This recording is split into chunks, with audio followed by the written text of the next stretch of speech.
বন্ধ লভ্যবান। আর একটা জানালা হলো মুখ, মুখ নামক জানালা।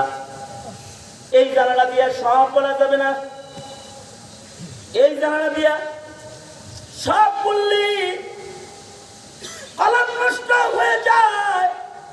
এই মুখের জানালা দিয়ে মিথ্যা বললে মিথ্যার দুর্গন্ধ ঢুকে যায়, গীবত করলে গীবতের দুর্গন্ধ ঢুকে যায়, লাভ উচ্চারণ করলে এর একটা বদবু ঢুকে যায়।